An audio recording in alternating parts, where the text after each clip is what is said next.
ಧ್ರುವ ಸರ್ಜಾ ಅವರು ಬೆಂಗಳೂರಿನಲ್ಲಿ auto rickshaw ಚಾಲಕರಿಗೆ ಫ್ರೀಯಾಗಿ LPG ಕೊಡಿಸಿದ್ದಾರೆ. ಇವತ್ತು ಅವರ ಅಭಿಮಾನಿಗಳ ನೇತೃತ್ವದಲ್ಲಿ ನಮ್ಮ ಆಟೋ ರಿಕ್ಷಾ ಚಾಲಕರಿಗೆ ಸುಮಾರು 5 ಪಂಪ್ಗಳಲ್ಲಿ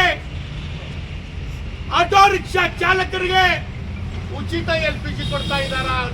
ಧ್ರುವ ಸರ್ಜಾ ಅವರಿಗೆ ಉಚಿತ LPG ಕೊಡ್ತಾ ಇದ್ದಾರೆ.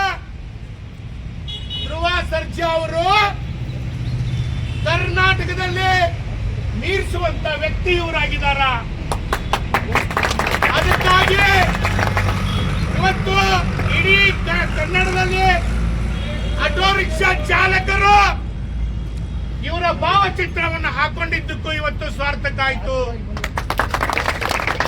ಧ್ರುವ ಸರ್ಜಾ ಅವರು 100 ವರ್ಷ ಅವ್ರಿಗೆ ಬಾಳ ಬದುಕಬೇಕು.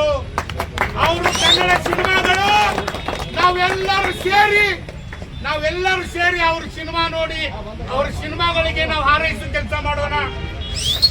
ಮುಂದೆ ಬರುವಂತ ದಿನದಲ್ಲಿ ಇಡೀ ಉತ್ತರ ಕರ್ನಾಟಕ, ಇಡೀ ನನ್ನ ಆಟೋ ರಿಕ್ಷಾ ಚಾಲಕರ ಸಮುದಾಯಕ್ಕೆ, ಆಟೋ ರಿಕ್ಷಾ ಚಾಲಕರ ಕುಟುಂಬಕ್ಕೆ ದೇವರಾಗಿ ಯಾರಾದ್ರೂ ಬಂದಿದ್ರೆ ಸೆಕೆಂಡ್ ಅಪ್ಪು ಧ್ರುವತ್ತಾರೆ. ಧ್ರುವಣ್ಣನಿಗೆ ಇವತ್ತು ಶ್ರೀ ಸಿದ್ದಾರೂಢರ ಆಶೀರ್ವಾದದಿಂದ ಧ್ರುವಣ್ಣವರು ಅಂತಾರಾಷ್ಟ್ರ ಮಟ್ಟಿಗೆ ಅವರ ಕನ್ನಡ ಚಿತ್ರರಂಗ ಹೋಗ್ಬೇಕು, ಅವರ ಕನ್ನಡ ಸಿನಿಮಾಗಳು ಹೋಗ್ಬೇಕು. ಯಾಕಂದ್ರೆ ಇಡೀ ಉತ್ತರ ಕರ್ನಾಟಕದಲ್ಲಿ ಅವರ ಅಭಿಮಾನಿಗಳ ಸಂಘ ಕಟ್ಟಿದ್ದಕ್ಕೆ, ಧ್ರುವ ಸರ್ಜಾ ಅವರ ಅಭಿಮಾನಿಗಳ ಸಂಘ ಕಟ್ಟಿದ್ದಕ್ಕೆ ಇವತ್ತು ಸ್ವಾರ್ಥಕ್ಕಾಯ್ತು ಅನ್ಸುತ್ತೆ.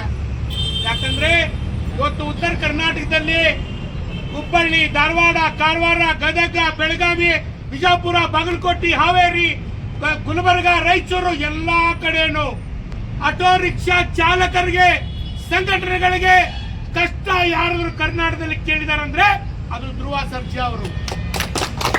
ಇವತ್ತು ಕರ್ನಾಟಕದ ಮುಖ್ಯಮಂತ್ರಿಗಳು, ಸಂಬಂಧಪಟ್ಟ ಸಾರಿಗೆ ಸಚಿವರು, ಯಾವ ಪುಣ್ಯಾತ್ಮರು ನೀವ್ ಹೆಂಗಿದ್ದೀರಿ, ಚಾಲಕರ ಪರಿಸ್ಥಿತಿ ಏನಿದೆ ಅಂತ ನಮ್ಮನ್ನು ಯಾರು ಕೇಳಲಿಲ್ಲ. ಅವರು ಬರೀ ಇಲೆಕ್ಷನ್ ಗದ್ದಲದಲ್ಲಿದ್ದಾರೆ. ಹಿಂದಿನ ಕಾಲ ಮುರಿತಿದ್ದ, ಮುಂದಿನ ಕಾಲ ಮುರಿತಿದ್ದ ಅನ್ನುವಂತ ಗದ್ದಲಿದ್ದಾರೆ.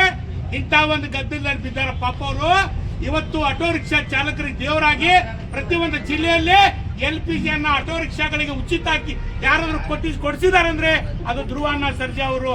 ಇವತ್ತು ಬೆಂಗಳೂರಿನಲ್ಲಿ 25 ಲಕ್ಷ ರೂಪಾಯಿ ದೇಣಿಗೆ ನೀಡಿದಾರ. ಇವತ್ತು ಹುಬ್ಬಳ್ಳಿ ನಗರದಲ್ಲಿ ಪ್ರತಿಯೊಬ್ಬ ಆಟೋ ರಿಕ್ಷಾ ಚಾಲಕರಿಗೆ 300 ರೂಪಾಯಿ ಗ್ಯಾಸ್ ಹಾಕ್ತಿದಾರ.